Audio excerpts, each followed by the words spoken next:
Have you ever wondered what happens when an unstoppable force of cynical satire meets an immovable object of pure, unadulterated artistic chaos?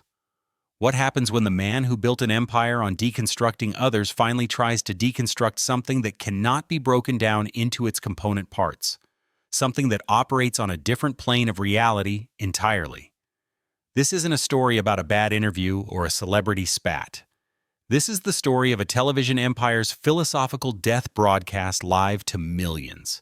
It's the story of how the king of late-night takedowns, Jon Stewart, aimed his wit at the enigmatic force of nature that is Nicolas Cage, and in doing so accidentally triggered the elimination of his own celebrated program. The stage was set not just for an interview, but for a public dissection. Jon Stewart, at the zenith of his power as the host of The Daily Show, was more than a comedian. He was a cultural arbiter, a trusted voice who could dismantle politicians and media narratives with a surgical smirk. His target for a highly publicized primetime special was Nicolas Cage, a man who was, and remains, an enigma. An Oscar winner, a blockbuster action hero, a purveyor of nouveau shamanic acting, and a subject of endless internet memes. To Stewart's camp, Cage was the perfect foil, a low-hanging fruit of eccentricity, ripe for satirical picking. They believed they were setting a trap for a jester.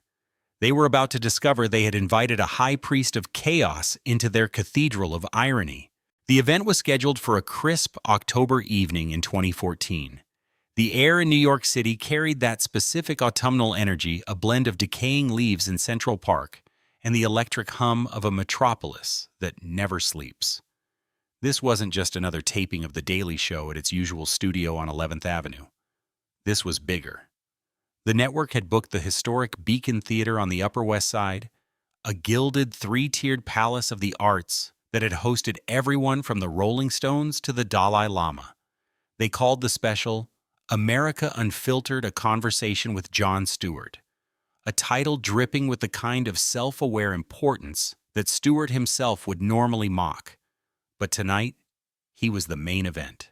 Outside, a line of attendees snaked down Broadway, a mix of die-hard Daily Show fans, film buffs, and the generally curious, all buzzing with anticipation.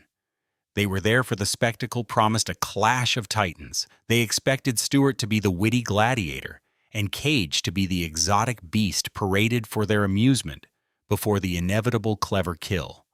The marquee glowed its letters, spelling out the two names Stewart, Cage, as if it were a boxing match poster. In a way it was. Inside, the atmosphere was a controlled storm. The stage was an island of intense light in the velvet darkness of the theater. It was Stewart's territory, a sleek, minimalist set with two custom-designed armchairs and a low-polished wood table between them. The setup was intimate, designed to create an illusion of a casual chat, but the sheer number of cameras, 7, including a sweeping jib arm, betrayed the reality. This was a high-stakes broadcast. Every angle would be captured, every facial twitch magnified and projected onto massive screens flanking the stage. Jon Stewart arrived an hour before showtime, exuding a calm, predatory confidence. In his dressing room, surrounded by producers and writers, he went over the plan. The research packet on Cage was thick, filled with quotes, financial histories, and a meticulously edited greatest hits reel of Cage's most unhinged movie moments. The strategy was clear: start with feigned admiration, lull him into a false sense of security, and then, with the precision of a comedian prosecutor, begin the cross-examination. Stewart's brand of humor wasn't just about jokes. It was about exposing perceived hypocrisy and absurdity. He viewed Cage not as a person, but as a cultural phenomenon to be diagnosed on live television. He felt the same intellectual certainty a surgeon feels before making the first incision. The patient was prepped, the tools were sharp, and the outcome was in his mind predetermined. Nicolas Cage arrived 20 minutes before the live broadcast, and he arrived alone. There was no entourage, no publicist whispering last-minute instructions in his ear. He moved through the backstage chaos with a strange, almost unnerving placidity. He wore a simple, well-tailored black suit, a crisp white shirt, and a vintage snakeskin tie, a subtle nod to his wild-at-heart days.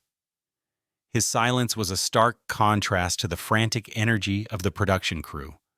As he was led to his green room, he didn't seem nervous or intimidated. He seemed observant, as if he were an anthropologist studying the bizarre rituals of this television tribe. He declined the offer of water coffee or snacks.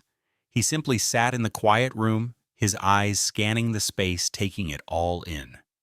His mindset was not that of a man about to be interviewed, but of a man entering a specific kind of energetic field. He wasn't there to answer questions about his movies. He was there to engage in a dialogue of philosophies, whether Stewart knew it or not.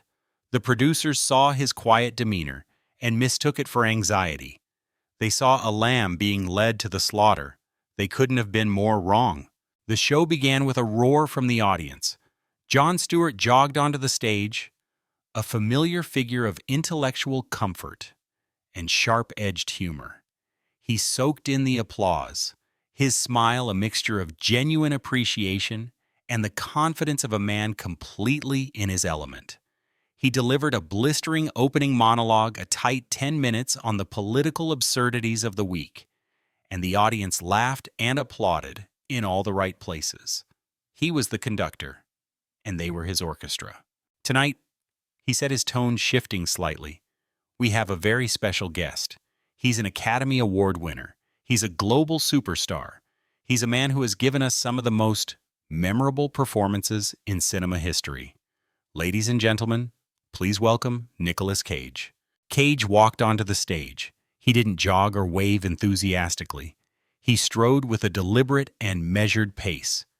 He shook Stewart's hand firmly, looked him directly in the eye for a beat longer than was socially comfortable, and then sat down. The applause was loud, but tinged with a different kind of energy, now the anticipation of the unknown. The conflict began subtly. Stewart opened with a classic gambit, the flattering but loaded setup. Nick, it's an honor. I look at your career from Leaving Las Vegas to Face-Off adaptation to Ghost Rider. There's no one like you. But I have to ask. He leaned in, a conspiratorial grin on his face. How do you choose these roles? Is there a method? Or do you just spin a giant gold-plated wheel of fortune? The audience chuckled. It was a gentle jab, but a jab nonetheless. Cage didn't laugh. He considered the question with absolute seriousness. I don't choose the roles, John, he said, his voice calm and resonant. The roles choose me. They are characters in crisis who call out. I'm something of a psychic emergency responder. Stewart's smile tightened. This wasn't the aw-shucks celebrity answer he expected. He decided to escalate. A psychic emergency responder, I love that. Let's look at one of those emergencies. On the giant screens, a montage began to play. It was exactly what Cage's team would have feared, a rapid-fire sequence of his most extreme moments expertly decontextualized. The alphabet scene from Vampire's Kiss. The Not the Bees scene from The Wicker Man. The hysterical breakdown in Face Off. The clips were cut for maximum comedic effect, and the audience, conditioned by years of meme culture, roared with laughter. When the lights came back up, Stewart was leaning back, the picture of smug satisfaction. So, he said, the word dripping with condescension, talk me through that. Is that the nouveau shamanic acting style we've heard about? What does that even mean? This was the moment the tide began to turn. Cage didn't look embarrassed or defensive. He looked disappointed. He looked at Stewart, then at the laughing audience with a kind of sad pity. You've shown them images, Cage said, his voice still quiet, but gaining an edge of steel. You've shown them a result, but you haven't shown them the process. You haven't shown them the character's soul, which is what I was channeling. He leaned forward, placing his hands on his knees. Let me ask you a question, John. Do you believe art is meant to be comfortable? Stewart was taken aback. He was supposed to be asking the questions. Well, I think it can be many things, entertaining, thought-provoking. But is it meant to be safe? Cage pressed. Your medium, your comedy. It's brilliant, but it's safe. You stand on the shoreline of absurdity, and you point and you laugh at the people wrestling with the leviathans in the deep. It's a very safe, very profitable place to be. The audience's laughter died down. A nervous murmur rippled through the theater. Stewart, for the first time, seemed to be on his back foot. "I'm not sure that's fair," he countered, trying to regain control. "We're holding a mirror up to culture. We're engaging with it." "No," Cage said, shaking his head slowly. "You're not engaging with it. You're curating it for ridicule.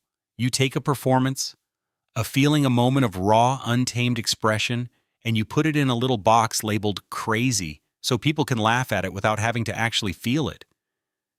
It's the opposite of engagement. It's a shield." The verbal blows were landing now, precise and devastating. Cage wasn't just defending himself.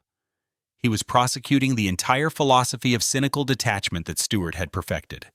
The hunter was now staring down the barrel of a gun he didn't even know his prey was carrying. The air in the Beacon Theater had grown thin and electric. The comfortable rhythm of a late-night talk show had been shattered, replaced by the tense, unpredictable energy of a philosophical duel. The audience was no longer laughing. They were silent, leaning forward, caught in the gravitational pull of the confrontation unfolding before them. Jon Stewart, a master of controlling every beat of his show, had lost the tempo. His face, usually a mask of wry, intelligent amusement, now betrayed a flicker of something else: disbelief. He had expected to play with a court jester. He found himself locked in a chess match with a mad monk. He decided to double down, to retreat to his strongest weapon: sarcasm cloaked as populist concern. "All right, let's set aside the leviathans in the deep for a moment," Stewart said, forcing a chuckle that sounded hollow in the cavernous theater. "Let's talk about something more relatable. We've all seen the headlines about castles, dinosaur skulls, pyramids. At a certain point, for the folks at home, the line between the artistic process and just bizarre personal spending gets a little blurry. How do you defend that to the guy working a 9-to-5 who just wants to see a fun movie? It was a calculated, below-the-belt punch designed to paint Cage as an out-of-touch Hollywood eccentric, alienating him from the very audience he sought to connect with. Stewart sat back, confident he had landed a decisive blow, bringing the conversation back to his home turf of relatable, everyman mockery. Cage didn't flinch. He didn't even blink. He held Stewart's gaze, and a slow, enigmatic smile touched his lips for the first time that night. It wasn't a happy smile. It was a smile of profound understanding, the kind a teacher gives a student who has just asked the exact wrong question, revealing the depth of his own misunderstanding. He let the silence hang in the air for a full 5 seconds. It felt like an eternity. The cameras zoomed in, one on Stewart's expectant face, one on Cage's eerily calm demeanor. "You still don't get it, do you, Jon?" Cage began, his voice dropping to an almost hypnotic whisper. The entire theater seemed to lean in to hear him. "You think the castles, the skull, the pyramid? You think those are acquisitions. You see them through the lens of commerce. That's the only language your particular brand of cynicism understands. You see a man buying things." He paused, letting the indictment settle. "I wasn't buying things. I was on a quest. I was exploring. I was trying to get closer to myth, to history, to the primal. I bought a dinosaur skull because I wanted to hold 67 million years of history in my hands, to feel the mortality, the sheer cosmic scale of it all.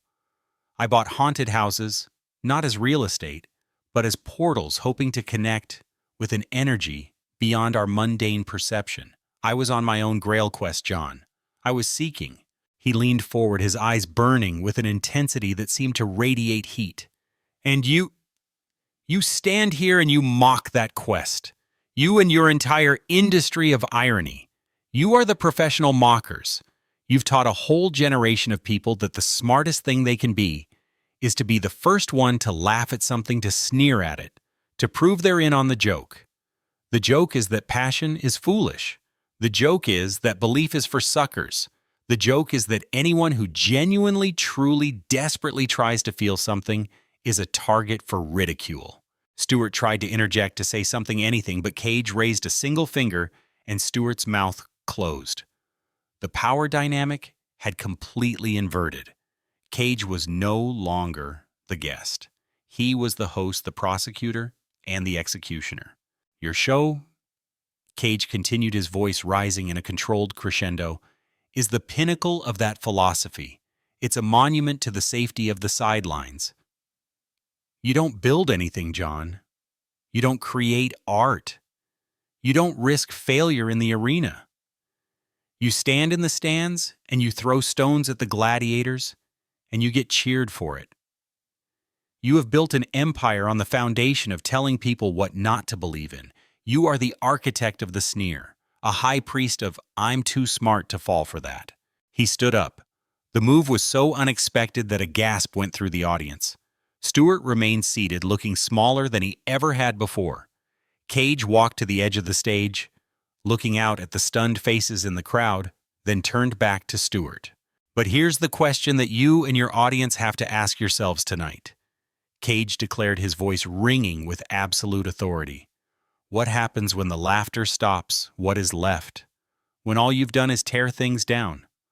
What happens when the audience realizes that the jester who mocks the king has no kingdom of his own? Your show isn't a program, Jon. It's a symptom. It's a symptom of a culture that has become terrified of its own heart.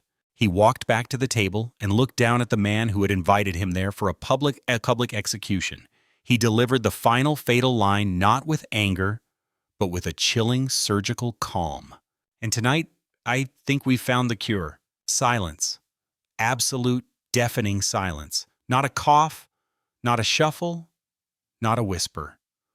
Jon Stewart sat frozen, his face a perfect blank. The confident smirk had vanished, replaced by the stunned expression of a magician whose trick has just been exposed in the most profound way imaginable. He had no witty retort. He had no clever comeback. He had been so thoroughly and philosophically disarmed that there was nothing left to say. Live on his own primetime special in his own gilded theater. The king of satire had been silenced. The show abruptly cut to a commercial, leaving millions of viewers at home, staring at a screen advertising a brand of light beer, their minds reeling from the intellectual annihilation they had just witnessed.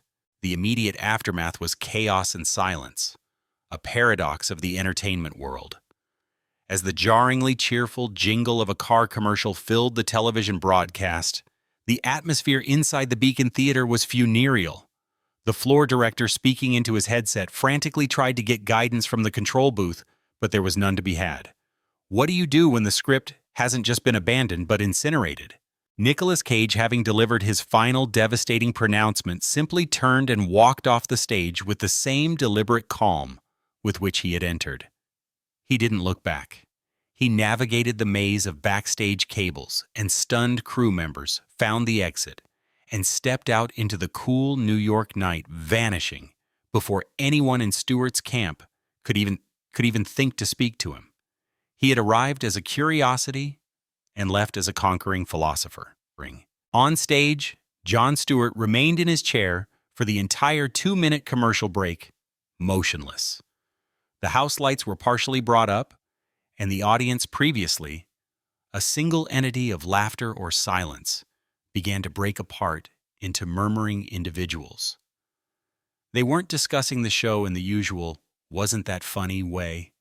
They were turning to each other with wide eyes, whispering phrases like, "Did that just happen?" And "he completely took him apart." The spell of The Daily Show had been broken. They had come to see a comedian confirm their biases, and instead a Hollywood actor had held up a mirror to their own cynicism. When the show returned to the air, Stewart was a changed man. The spark was gone. He looked drained, hollowed out. He offered a weak, perfunctory "we'll be right back with more," before throwing to another segment that had been pre-taped, a lighthearted field piece that now felt jarringly out of place. He never mentioned Cage again for the remainder of the broadcast. The show ended not with its usual bang of triumphant satire, but with a quiet, exhausted whimper. The next day, the cultural conversation exploded, but not in the way Stewart's producers had planned. The headlines weren't "Jon Stewart roasts Nicolas Cage." They were "Nicolas Cage silences Jon Stewart," and "The night irony died." The clip that went viral wasn't Stewart's carefully edited montage of Cage's crazy moments. It was Cage's final 10-minute monologue. Pundits on every network from CNN to Fox News analyzed it. Op-eds were written. Was Cage right? Had our culture of irony perfected by Stewart and his contemporaries become a creative poison? The impact on The Daily Show was not immediate cancellation, but something far more corrosive: a loss of relevance. The show that had always felt ahead of the curve suddenly felt dated. Stewart's signature takedowns, once seen as brave and insightful, now carried a faint echo of Cage's accusation, "You don't build anything." Viewers who had once laughed without reservation now found themselves questioning the laughter itself. The ratings began a slow but steady decline. The enthusiastic buzz that had surrounded the show for over a decade began to fade. The program that had been a vital, energetic center of political and cultural discourse started to feel like a relic. This was the elimination Cage had spoken of. He hadn't gotten the show canceled by a network executive. He had philosophically dismantled its core premise in front of a live audience, revealing the hollowness at the center of the cynical gaze. He had cured the audience of the symptom, and the symptom was the show itself. Less than a year later, Jon Stewart would announce his departure from The Daily Show, citing a need for a change and a sense of restlessness. But for those who had watched the confrontation at the Beacon Theater, the reason seemed clear. How can you continue to be the architect of the sneer when the world's most prominent believer has shown everyone the blueprints, revealing a kingdom with no foundation? The resolution was not one of victory or defeat in a traditional sense, but of a profound paradigm shift. The message, delivered with the force of a shamanic incantation by Cage, was a powerful defense of authenticity in an age of artifice.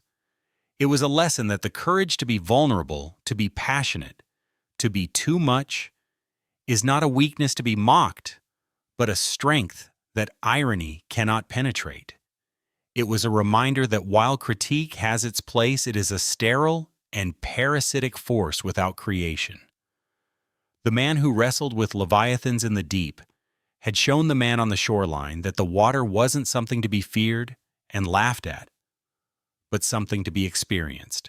The story of that night at the Beacon Theater leaves us with unsettling but necessary questions. Have we as a culture become too reliant on the safe, detached comfort of irony? In our relentless quest to not be fooled, have we forgotten how to genuinely believe in anything, be it art, passion, or even ourselves? Was Jon Stewart simply a comedian doing his job, or was he, as Cage argued, a symptom of a deeper cultural malaise? And most importantly, who do you think truly won that night? The man who got the laughs, or the man who delivered the truth? This confrontation serves as a powerful parable for our modern times. It highlights the eternal struggle between the creator and the critic, between earnest passion and calculated cynicism. The ultimate lesson is not about Nicolas Cage or Jon Stewart, but about the choice we all face in our own lives. Do we choose to stand on the sidelines and critique the world?